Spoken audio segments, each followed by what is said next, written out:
Welcome to Focus Today. I'm your host, Perry Atkinson, and well, coming up, I had a chance to sit down with a very interesting person. A fascinating story, and quite frankly, a story that is still in the making. Earlier, I had a chance to sit down with Randy Neal. Now, Randy is the Western Regional Coordinator for Christians United for Israel, and they do a terrific work throughout the United States, and he is in charge of the Pacific Northwest. His special guest is a gentleman by the name of Kasim Hafeez. He's a former, totally indoctrinated Islamic extremist on his way to terrorism camp, training camp. And now he's pro-Israel. How did that happen? Well, it's a fascinating story, and quite frankly, it's a story still in the making, as his own spiritual journey is still in the making. So join me now as I talk to Kasim, and Randy. We have in the studio with us today, well, a new friend and someone that we've had before. Randy Neal's with us today. He's with the he is the Western Regional Coordinator for Christians United for Israel, and he's brought with him a very special friend, Kasim Hafeez, and I think I pronounced that right, and we'll introduce Kasim in just a moment. But Randy, good to see you again. How you doing, my friend? Very well. Thanks for having me back. Good, you bet. First of all, Christians United for Israel, tell us what you do. Well, we mobilize churches, parachurch ministries, grassroots Christian leaders that have a heart and burden for Israel and the Jewish people, and allow them to join a corporate movement so that together they can have a more impactful voice and really send a message. Primarily our core purpose is to send a message to our elected officials that it's not just their Jewish constituents that care about strong U.S.-Israel relations. We believe that there's a biblical mandate for Christians to tangibly stand up and bless the Jewish people, and we are running to keep up with things. So we were founded in 2006 with about 400 people, and we just crossed the 2.5 million member mark. So we're the largest pro-Israel movement in the country. All right. By the way, their website is CUFI, that's Christians United for Israel.org, CUFI.org. I would say you're growing, but at the same time, the challenges under this administration have never been greater. That's absolutely true. And, there's a couple of parallel things going on. One, people are trying to figure out how they can, in their small circle of influence, relevantly stand with Israel. But we're hearing a narrative about radical Islam rising, and we're being told that it's not really radical, and that if you see that it's radical, then it's not really Islam.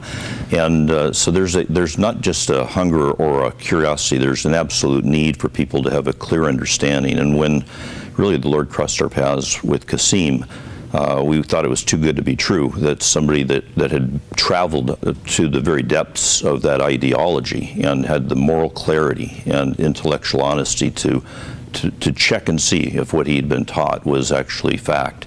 And the steps that he took and the courage that it required were amazing. And so we were using that member base and our influence, which is significant with that membership size, to really bring his message so that people can be, accurately informed about what we're contending with. Kasim, I don't know how you got connected with him, but tell us the story. Nice to have you, by the way. Thank you. Well, when you start hearing a ping on the radar that there's a Muslim Zionist who started out as an Hello.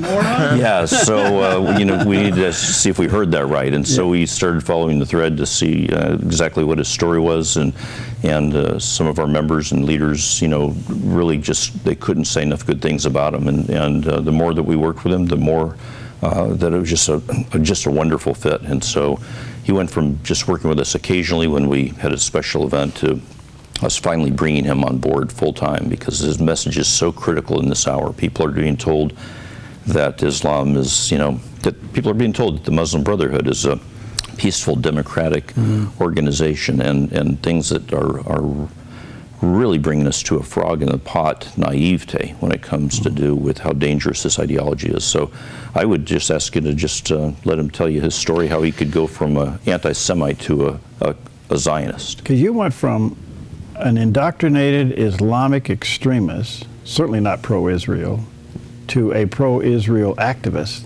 Yeah. That's quite a conversion. I guess so, yes. Well, where do we start with this story?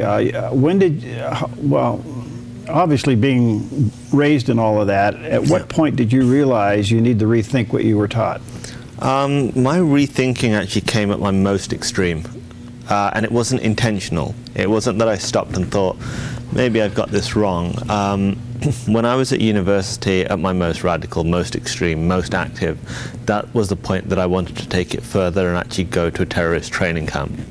So I'm saving money to go back to Pakistan, to go to a terrorist training camp. And I come across this book called The Case for Israel. The sole reason I picked this up was to see the lies and what I thought were just sheer propaganda that the Israelis, the Jews, were putting out there. So I'm reading this book, I guess a lot of it in arrogance to kind of reaffirm, because I know I'm right at this point. And the arguments being made in this book are literally completely alien to me. Very basic things as well, like the Jewish people have had a presence in the Holy Land for thousands of years, was a completely alien concept to me. The idea that a Palestinian state has never existed. That's not politics, that's just historical reality. Again, completely alien to me. I've been handing out flyers showing a Palestinian state being quote-unquote stolen by the Jews.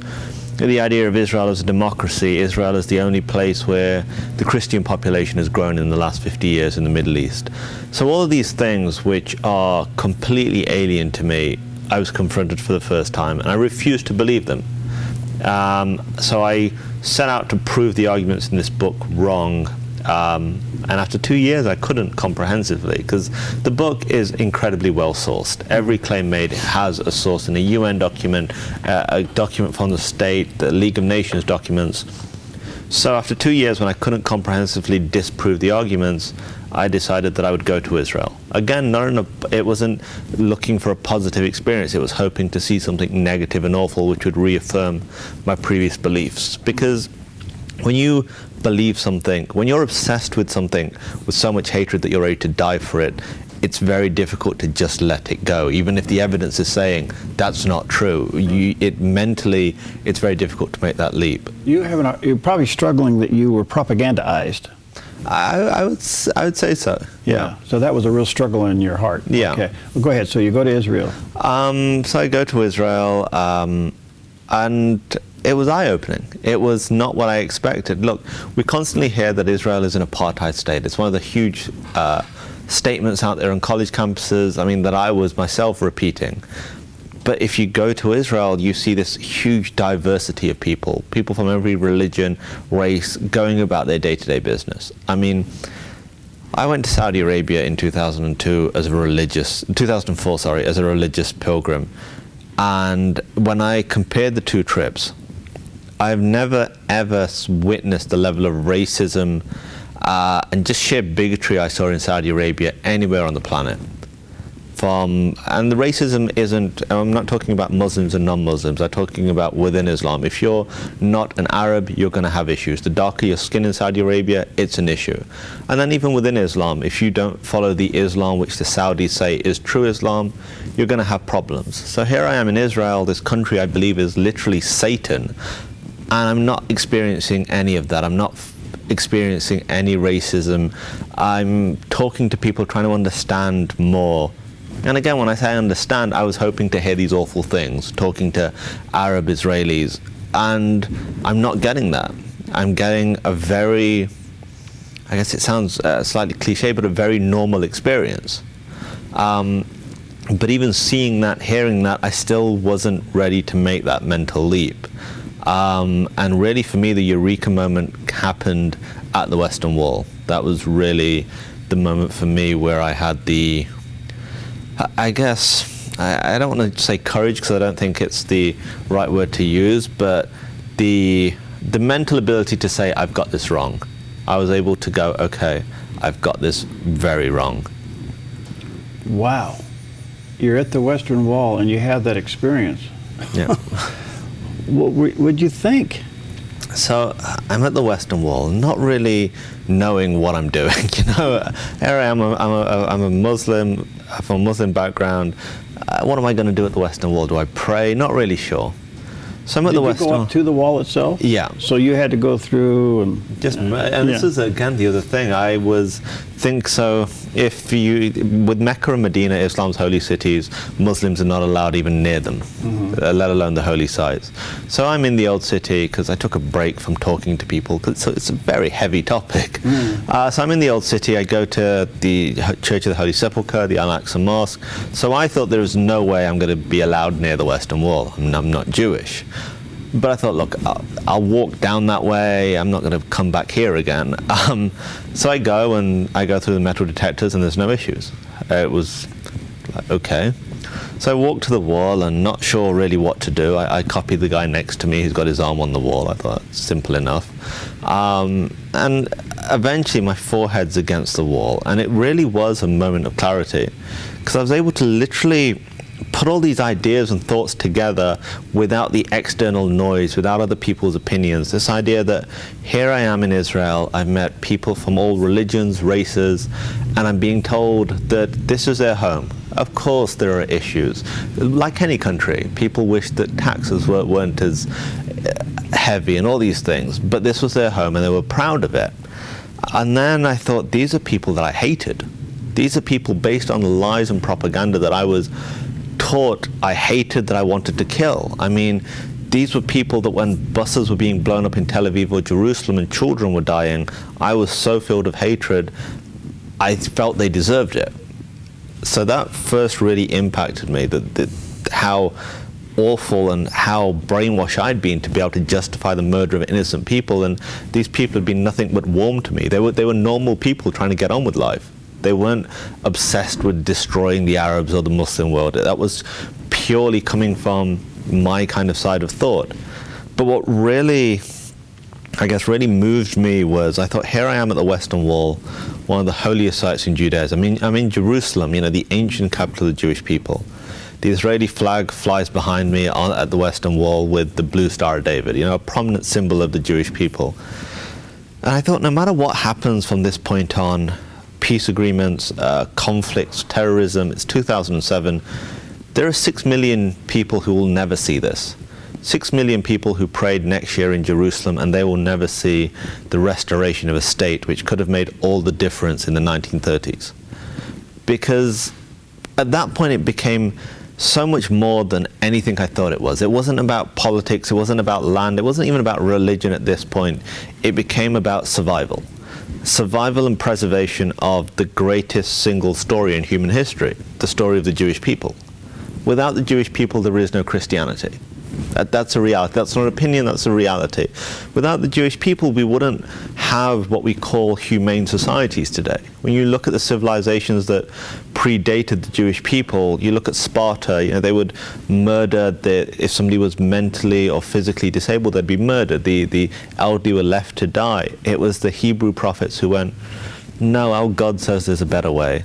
That you care for the sick, you care for the elderly, you don't turn away the orphan. Peace is an ideal, not war.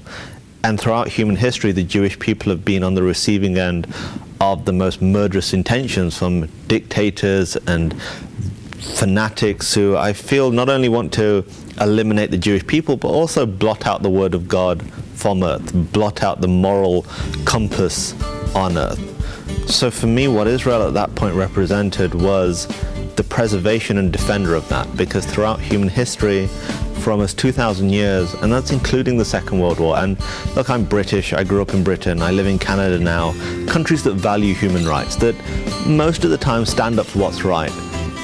Nobody did anything while Hitler walked the Jews into the gas chambers. Let me take a break here, Kasim, because this is fascinating. Somewhere in this journey, you had to process the fact that what you were taught wasn't the truth. Yeah. That had to be a stunning moment for you. I mean, it's one thing to understand at the Wailing Wall and all the pieces come together, but then you had to reflect back on what you were taught, and the anger you had in your heart was wrong, and how you processed that. All right, we'll take a quick break. We'll be right back. Hi, I'm Paulina, and I work at theDove TV. Did you know that when you support theDove TV, you have a profound impact, not only in our community, but around the world? It's your continued support that takes the inspiration and hope in the programs we produce and makes them available to the thousands of people who are watching these videos online every week. Help bring encouragement and hope to our valley and beyond by making a secure online donation today at our website, theDove.us.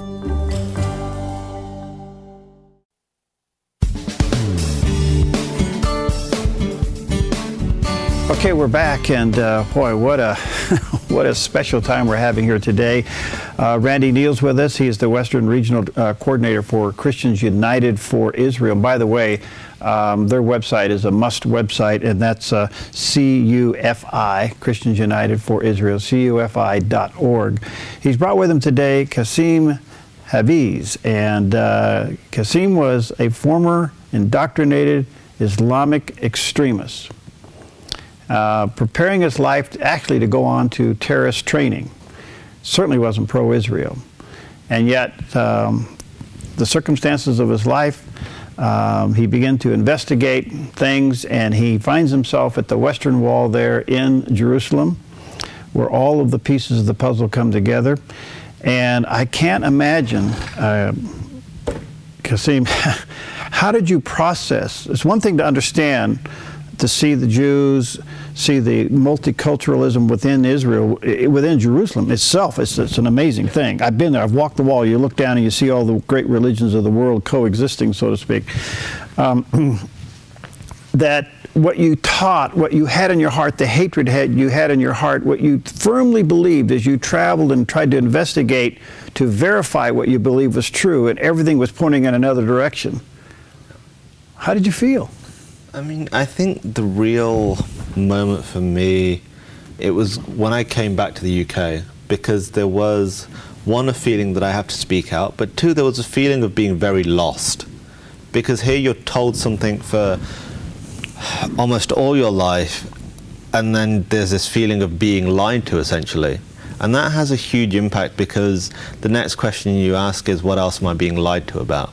And now it was difficult to process. It was not easy, and even now I don't want to say it's a struggle, because I'm in a much better place and I know I'm doing the right thing without a doubt. But there is an aspect of it which does hurt almost, where it's like I was lied to, and I'm under no illusions that those who really propagated that lie were very aware of what they were doing. But they themselves were propagated too. They themselves, so they were where you were. They actually believe it. I think they do believe it, but what you see in the UK, and this is going back 2 decades now, the radicalization of young Muslims in the UK and Western Europe has been very intentional and targeted. It's not an accident. It's become much more sophisticated with multimedia, but these people who are coming into communities using these emotive, they play on certain issues that any teenager would have, but coming from a Pakistani Muslim background, you have extra baggage, so to speak, and they play and exasperate those. The idea of identity, where do I fit into Western society? Because some of the tenets of Islam can be seen at odds with Western society. Oh, no question about it. How did you, I mean, before you saw this, you were heading towards terrorist training. Yeah.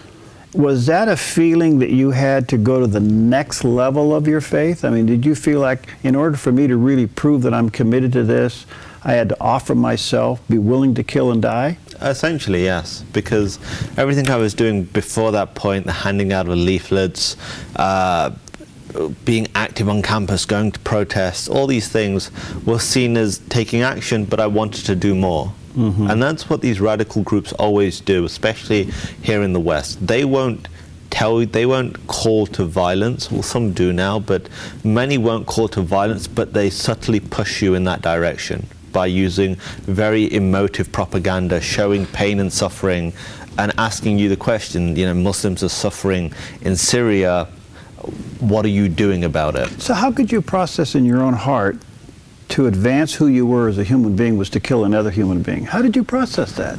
Well, the most dangerous thing that is happening, and it's happening to so much of a greater extent today for a number of reasons, is that people who are not victims are being turned into victims. And what I mean by that is, for example, myself, I'm living in the UK. I'm a British citizen. I was born in the UK. That is my only home at this point.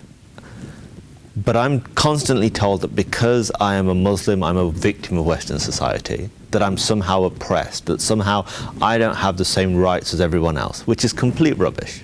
It's complete and utter rubbish. But if you allow that seed into your psychology and it starts to grow, and then every little thing that happens, you know, somebody can look at you funny at a store and you think, is it because I'm Muslim? Even though there's no, they could think you're Sikh or Hindu, but it starts to grow, and then you could justify anything when you believe you're a victim and you're not. You can look at something, for example, you can look at a terrorist atrocity such as 9/11 and go, that's awful. But then you switch to the victim mentality and go, well, when you look at what America does to Muslims, you can understand why this happened. You'll make a rationalization for the murder of 3,000 people going to work one day. And that's what happens. This seed of victimology grows, and you can go many ways, but the route that you're guided down is one of anger and hatred at the people who you believe are oppressing you, and you're made to feel that your only outlet to this is to take lives and essentially take your own, because the reward on the other side is better. Let me fast forward and come back. Is your life being threatened today for your awakening, your conversion? Yeah, I do get threats, but it's just the way it is. Okay. I don't let it bother me. So, when you realized that Israel wasn't what you thought it was, did you have any kind of a repentive feeling in your heart? I mean, for a long time, and I would say even up to the last year and a half, there was a lot of guilt there. There was a lot of guilt of the person that I was. Just the hatred, because it went past Israel. My main focus was Israel, but it extended to all non-Muslims. It extended to Americans in America. So there was a lot of guilt and I guess a lot of shame. And that's something that I've been confronting for a long time. But I also felt the obligation to then now speak out for what was actually happening. Do you think there is, well, so many questions here. How would you reach back into those that you were being propagandized with and say, hey, wait a minute, time out here, you need to rethink this, this is wrong? Yeah. Are you able to do that? So I did try. So maybe I was naive, but when I came back to the UK and it was just having conversations with people, one, I was shocked at the hostility. Again, maybe naive on my part, but for me, the single most frustrating thing has been this. If people are willing to have a conversation and then go, I disagree, that's one thing. But when people refuse to hear you out and are willing to make threats, use violence to shout you down, that bothers me, because that for me highlights that there's more, that there's something, I guess, spiritually wrong there, when you're so afraid to hear the other side that you will resort to violence, you will run from it. If you're so assured in the truth that you believe, what have you got to be afraid of? What do you have to fear from a conversation? And that was the thing I really encountered a lot, and that was the most frustrating for me. Would you say your awakening was divine? I would say that it'd be difficult to argue how there wasn't the hand of the divine in that. I try and keep things very, I would say, rational, but I think I'd be remiss not to credit it all to kind of rationality. All right, so you're pro-Israel. Yes. To the point where you're very outspoken about it. Yeah. Why? Because it's the right thing to do. More than anything, it's the right and moral thing to do. And I believe, and I'm not going to mince my words, we are in a battle of good and evil right now. It's not about competing narratives, it's about good and evil. And all the problems, all the dangers, all the threats Israel faces are the same threats, the same dangers that we face here in the UK, in America or Canada. The same people who will rejoice while Israelis are murdered will rejoice when Brits or Canadians or Americans are murdered. So I have a moral responsibility to stand up for what's right, to stand up against the hatred that I at one time propagated and essentially warn people. All I'm doing is telling the truth. Because it's the right and moral thing to do. I wish I could give a better reason, but... Well, you know, I've only been to Israel once, and I don't think I was on the ground 2 days when I realized that the conflict between the Palestinians and the Israelis will never end.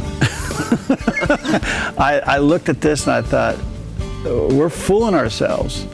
The two-state solution, the extending of the borders, and all of that history. I want to get your comment on that when we come back. I want you to share with us, can they coexist when one wants the other one wiped out, especially when they're coming from the background that you came from? I don't see any room for legitimate peace here, so maybe I'm wrong. We'll take a quick break. We'll be right back. Hi, I'm Paula, and I work at theDove TV. Every day we get letters and emails from people who've been encouraged, blessed, and challenged by the programs on theDove TV. But we couldn't do it without you. Did you know that more than 90% of our income comes from people like you? You can help us continue to bring inspiration and hope to our community by making a secure online donation at our website, thedove.us, or call us at 541-776-5368.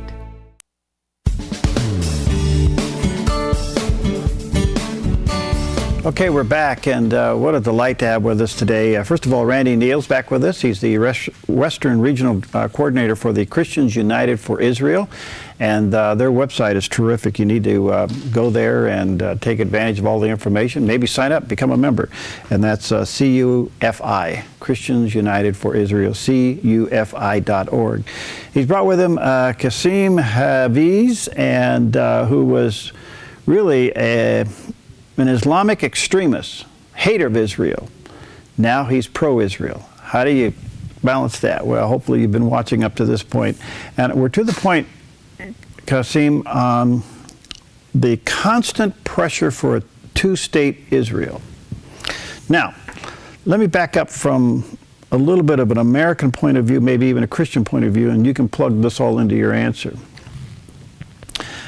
We've had two presidents now say, yeah, we need to have a two-state Israel. We've had Netanyahu say no, then he said yes. So I'm not sure where all that sits. The Christian community will say no to a two-state Israel. In fact, Israel's been shrunk down from its original real estate boundaries. What's the solution here? How do you see it? So I guess I'll answer it in two parts. In terms of what I think about the solution, one state, two state, and extended Israel, I don't have an opinion. And it's for this reason solely, because I won't have to live with the outcomes of it.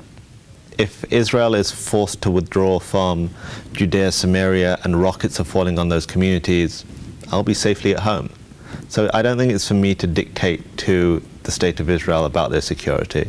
That being said, every time Israel has given up land, it's not brought peace, it's brought war. They gave up Gaza, they unilaterally left.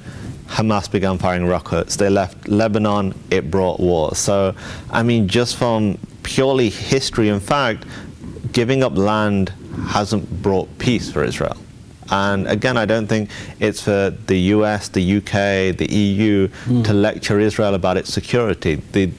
We won't have to deal with those security threats closing in closer to Israel's capital in Jerusalem or its citizens on the border. So I think it's for Western governments to lecture Israel about what they must do for peace, I think is immensely hypocritical. But I think the real issue is this, and maybe this is an extreme example, but this really encapsulates it for me. In Nazi Germany, the Nazis, I think, were in power from the minute Hitler became Chancellor to the end of the Second World War for less than 15 years. in that space of time, the Nazis were able to get, because of the propaganda, because of the hatred they spread, they were able to get what was seen as the most cultured civilization in Europe to walk Jewish babies, Jewish children into gas chambers and annihilate a people. In the Muslim world, in the Palestinian territories, the Arab world, it's been happening for hundreds of years, that propaganda. That needs to stop. For there to be any chance of coexistence, that has to stop. And the ridiculous thing is that a lot of that education we fund with our tax dollars. We fund the Palestinian Authority education. For me, is there a chance of coexistence on the horizon? I hope I'm wrong, and I try to be an optimist. But until the incitement, until the hate education stops, it's unlikely. Yeah.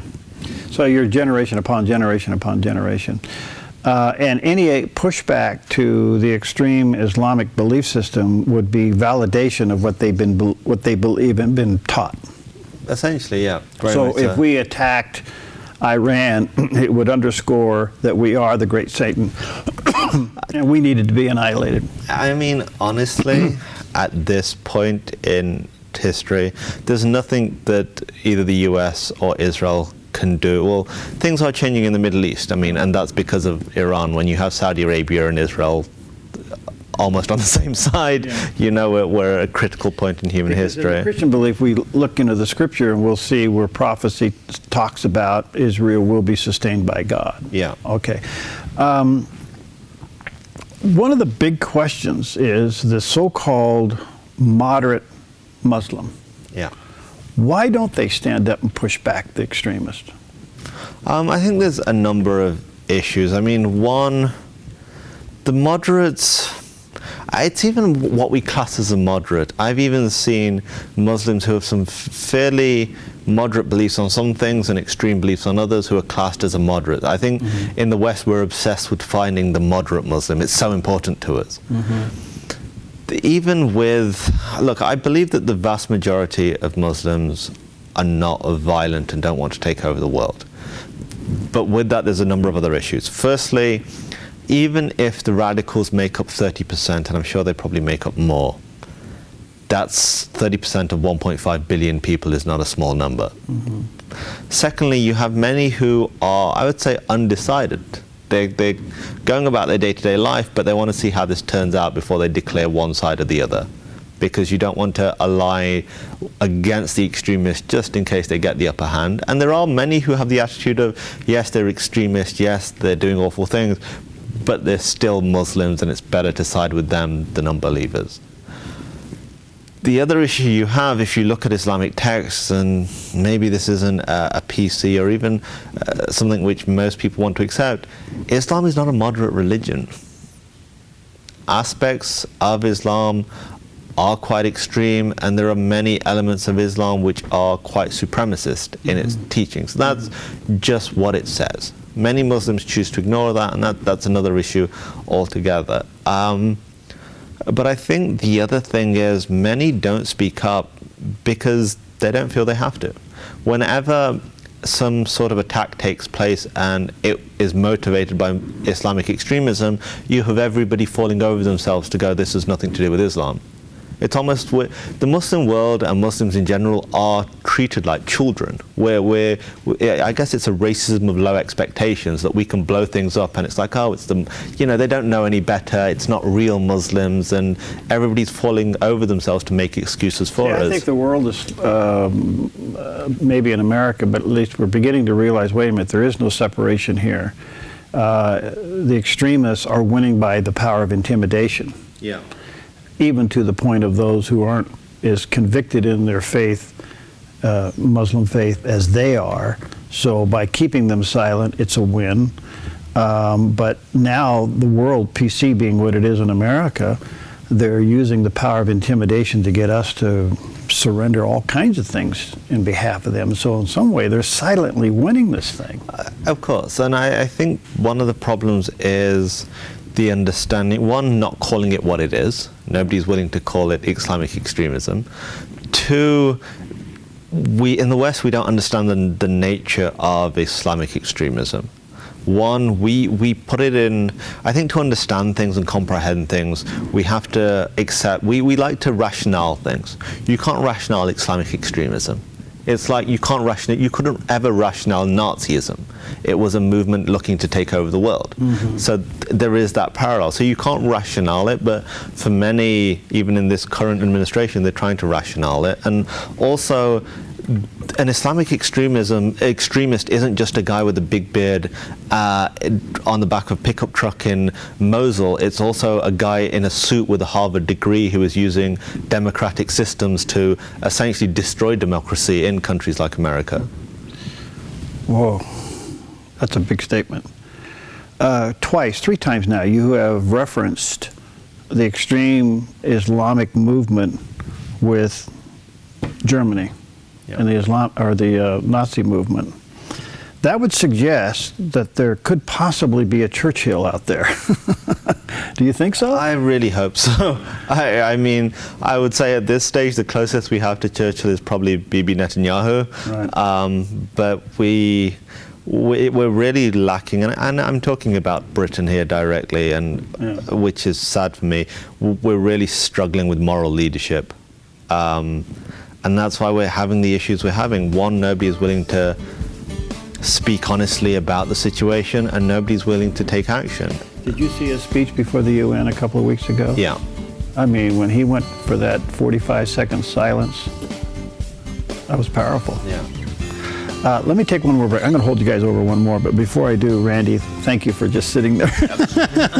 But I want to let people know that Randy Neal is the Western Regional Coordinator for Christians United for Israel, and if there's ever a time that we need to be standing up for Israel, now is the time, in spite of what the current administration may or may not do.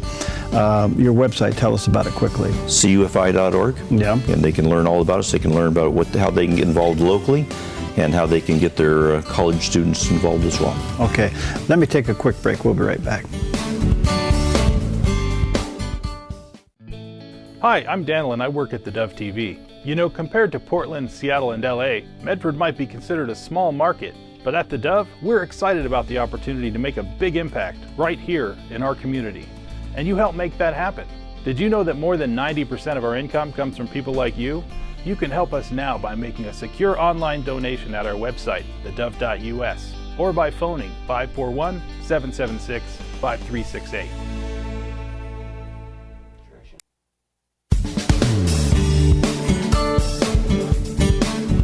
Okay, we're back, and what a delight to have with us today Randy Neal. He's the Western Regional Coordinator for Christians United for Israel, and you can go to CUFI.org. That's their website. He's brought with him today a very special guest, Kasim Hafeez, and who was formerly an indoctrinated Islamic extremist, actually on his way to terrorist training camps to do what we all see these people do.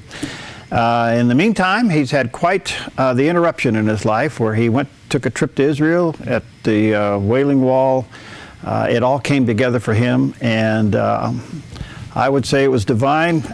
He's now a spokesman for Israel and loving Israel, and his whole story and everything we're talking about is absolutely fascinating. And let me ask you this, in your extreme days, before we go on to a couple other questions. We have seen the beheading of people, children, women, Christians. Aside from your indoctrination, isn't there anything inside of you as a human being would say there's something wrong with this? In theory, yes. But when you are indoctrinated, you're almost, again, I'm going to make the Nazi reference, you're brainwashed to the point where you're focused on one single goal. You're focused on essentially kind of the supremacy of the Ummah, the Muslim community. And what's the reward there? What were you shooting for? I guess it's more the reward in the hereafter, kind of the reward on the other side in the afterlife. But also when you're in that victim mentality, you see all these awful things, but you'll always find a way to make yourself and your people the bigger victims, so everything is justifiable. All right, Kasim, how do we, or can we, stop this kind of hatred?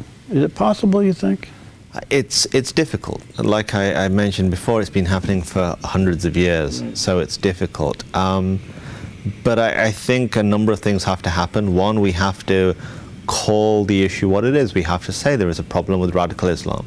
We can't skirt around the issue. We can't say this is not Islam, because it is part of Islam. They're getting their ideas from somewhere, and they're getting their ideas from Islam. Let me ask you right there. Is there a conflict in this kind of belief of extremism, the killing of innocent people, and the fundamentals of the Islamic faith? Has this been disguised, has this philosophy and ideology been disguised as a religion? I would say that the ideology finds foundations within Islam. There are different streams of Islam. There are some that are completely believe in non-violence. Sadly, it's very difficult when you believe in non-violence and the other side have AK-47s and believe in violence. But nobody can deny that the origins of where they get their ideas, where they get their theology, is from the Islamic belief system, from the Quran, from the teachings of Muhammad. So it's there. How different Muslims have implemented it throughout the last 1400 years is different. But to say that these ideas are completely alien to Islam is ludicrous. And also to make a broad statement such as Islam is a religion of peace is intellectually immoral, essentially. And that's not a criticism of Islam, but Islam isn't a religion of peace. It has verses which talk about peace, but it has a lot about war and conflict. But there are some elements out there. Kurdistan. Yeah. It just shows you what, if left alone, yeah, they are peaceful people. Yeah, of course. And I believe that many people in the world are just trying to get on with their lives, whatever their religious background. But the other thing we have to also talk about is that you have the world's biggest propagator of radical Islam, the Kingdom of Saudi Arabia, who is an ally, who are spreading the most extreme version, the most extreme theology in Islam all over the world, and have been doing for over 35 years now. They have built extremist mosques all over the world, and essentially when they started doing it, it was to keep the problem off their own doorstep. Now it's come back with ISIS. ISIS's theology, their religious ideology, is word for word what the Saudi government and their religious ministries have been propagating all over the world, from Pakistan to Mauritania to South Africa to Eastern Europe. Because it's interesting, we're seeing now the possibility of some kind of coalition between Israel and the Saudis. I know. And I don't know if that's going to be we're going to give you access to our airspace. Yeah. But so I guess the thing is, within Islam, especially with Saudi Arabia, who followed the extreme Wahhabi ideology, the one thing that they hate more than Israel is the Shia Muslims, primarily represented by Iran. I mean, that's a 1400-year-old blood feud, which isn't is it possible this whole thing could implode just over their own civil war? Essentially, yeah. I mean, you're already seeing it happen. I mean, Pakistan, for example, Sunnis and Shias have been killing each other for literally since its independence. It's become a proxy battleground for Saudi Arabia and Iran. In Afghanistan, all over the world, this conflict is flaring up and has been. In Saudi Arabia itself. So, I mean, and this is really the sad thing, in the Muslim world, the first victims of extremists are Muslims themselves. And it's almost the thing that almost every extremist group agrees on, be it Sunni or Shia, is one, they hate each other, and two, they hate Israel and America. All right, so you got Egypt, you got Lebanon, you got, I guess it would be Saudi Arabia. Is it possible that, is their level of hatred of Israel the same? I think it varies. I think Saudi Arabia, for them, primarily the kingdom, the monarchy, their primary goal is to keep themselves in power. But the education system is still propagating the negative ideas of Israel and the Jews, the same in Egypt. And that's the thing. The next generation is being poisoned. And now with the internet, you can find even more. When you have a base of hatred for Christians and Jews, for Israel and the West, and then you go onto the internet, you can find plenty of nourishment for that hatred. The bottom line here, before we run out of time, you have now completely turned about. You're pro-Israel. Yeah, Why? I'm proud. Why? Because firstly, it's incredible to abandon hatred. To walk away from that poisonous hatred is liberating, and I thank God for that, primarily because it is amazing. Because hatred is poisonous. It poisons every sinew of your being. But more so than that, because it's the right and moral thing to do. Here we have this tiny country in the Middle East, and Israel is a tiny country, which is contributing to the world positively, be it science, medicine, technology, be it humanitarian aid and medics to Japan, the Philippines, New Orleans, when countries are in peril. A country which protects its minorities. We were in Israel recently, and we were at the Garden Tomb, and I looked around and I went, thank God for Israel, because if this was controlled by ISIS or somebody else, this would have been razed to the ground. A country that protects the heritage of others, that respects the heritage of others. And this is the one country that's being demonized like the world's biggest criminal from the UN to college campuses. It's just wrong. It's just morally bankrupt. I only got about a minute left. Does your message resonate among college students today?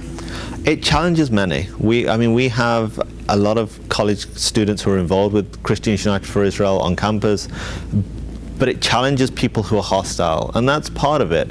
You can't always talk to people who agree with you. You have to go out there, and that campuses really are the battleground of ideas. Right. So we have to go out there and shine a light into dark places and challenge those who want to perpetuate that darkness even more.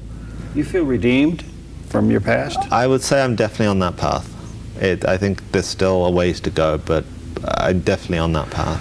Thank you for your total transparency and honesty. I think we've learned a lot here, Randy. Thank you for bringing him in. And I want to say to our viewers and listeners, go to CUFI. That's ChristiansUnitedForIsrael.org. It's an incredible website.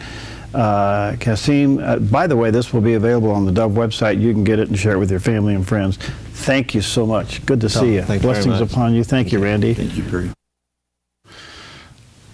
Well, needless to say, it's a fascinating interview, and I would encourage you to possibly take a look at the Dove website in a couple of hours. It'll be up there, and you may want to share that with others. And then, of course, Christians United for Israel is another fine organization doing an incredible work all over the world, really, but also specifically in the Pacific Northwest. So you can check that out by going to their website. That's ChristiansUnitedForIsrael.com. And then pray for him, Kasim. He is, you can tell by the last couple of minutes there, he is in transition in his faith, and his eyes have really been opened, and his experience has been genuine, and he faces a lot of opposition to complete the journey that he's now on. So pray for him. And I think that there is another obligation for us, and that's all of us to continue to pray for the peace of Israel. The scripture is pretty clear about praying for the peace of Israel and praying for the peace of Jerusalem. And I trust that during your prayer time that you will actually take time to do that. Needless to say, they're in a tight spot. They got a lot of hatred all around them. And there's a lot of people in this world who would like to see Israel completely wiped off the map. But your prayers will sustain them, and I know that it'll be greatly appreciated. So as you head into this Thanksgiving season, take time to thank the Lord for your many blessings. Thank the Lord for America. We got a lot of problems. We're still the greatest country on earth, and it's worth fighting for and protecting.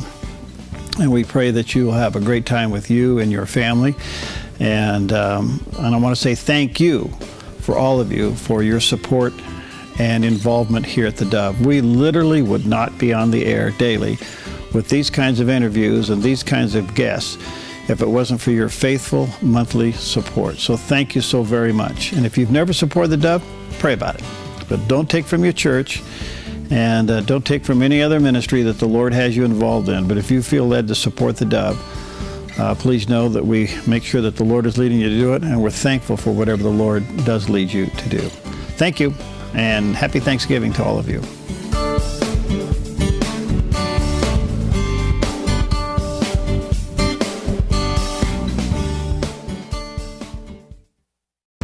Hi, I'm Jim and I work at theDove TV. Every weekday between 6 and 8 a.m., our award-winning news and sports team bring you the best morning show around. It's live, it's honest, and it's a whole lot of fun. And you help make it happen. Did you know that more than 90% of our income comes from people like you? You can help us continue to air local programs that share your voice by making a secure online donation at our website, thedove.us.